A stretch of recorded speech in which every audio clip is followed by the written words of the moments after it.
Tu es béni, toi qui as l'opportunité d'écouter ce message inspiré de la parole de Dieu, la Bible, les Saintes Écritures. Ce message porte sur une question importante, une question à laquelle les femmes se sont livrées le dimanche, le jour de la résurrection, quand elles se rendaient au tombeau. Qui roulera pour nous la pierre? Ce message est inspiré de Marc chapitre 16, les versets 1 jusqu'au verset 8, où on lit ceci.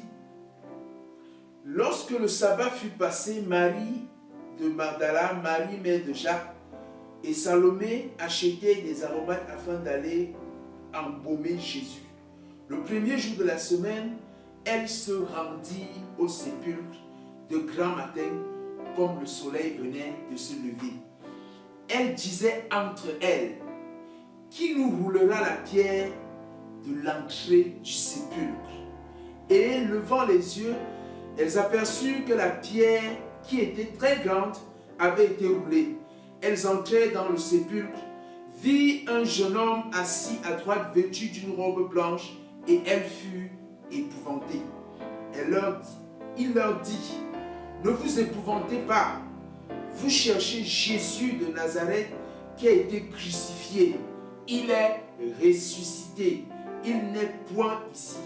Voici le lieu où l'on l'avait mis. Mais allez dire à ses disciples et à Pierre qu'il vous précède en Galilée.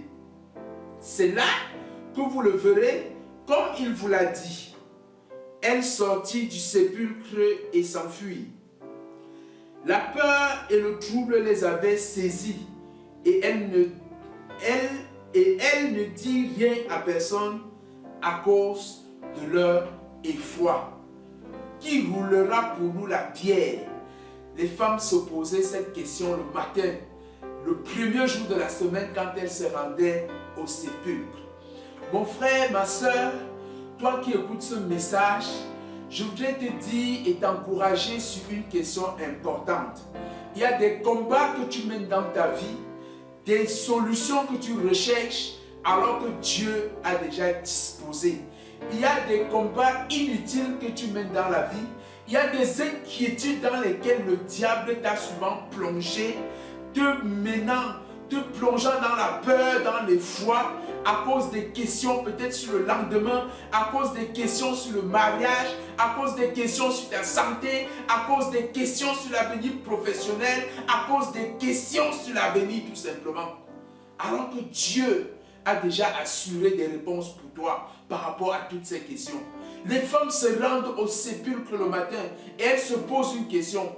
Qui roulera pour nous la pierre? La Bible nous dit que cette pierre était grosse, une grande pierre. Il était impossible pour ces femmes de rouler la pierre. Et elles étaient préoccupées. Elles étaient hantées par cette préoccupation. Elles ne pouvaient plus penser à autre chose. Elles ne pouvaient même plus penser aux paroles que le Seigneur leur avait dites quand ils étaient ensemble, quand il était encore présent au milieu d'eux avant sa mort. Ils ne pouvaient même plus se rappeler de ces promesses que le Seigneur avait dites, de ce qui va se passer après sa mort. Parce que préoccupés par les questions, par des questions auxquelles Dieu a déjà apporté la réponse. Je voudrais te dire, mon frère, ma soeur, que le Seigneur a apporté beaucoup de réponses à tes questions dans sa parole. Le Seigneur a apporté beaucoup de réponses à ces questions dans ses enseignements bibliques. Et tu continues de t'inquiéter pour les choses. Tu continues de t'interroger pour les choses. Tu continues de chercher ailleurs les solutions que Dieu a déjà apportées. Qui roulera pour nous la pierre? Peut-être te poses-tu aussi cette question. Qui fera telle chose pour que j'excelle? Qui fera telle chose pour que mon étoile brille? Qui fera ci, qui fera ça? Quand les femmes arrivent au sépulcre, alléluia, la pierre a été roulée, la pierre a été enlevée et on leur dit, allez, il vous précède en Galilée comme il vous l'avait dit. Alors quand tu t'éloignes de la parole de Dieu, quand tu ne te souviens pas de ce que le Seigneur t'a dit, tu peux mourir dans la peur, dans le froid, tu peux souffrir des inquiétudes parce que tu as oublié ce que le Seigneur t'a dit.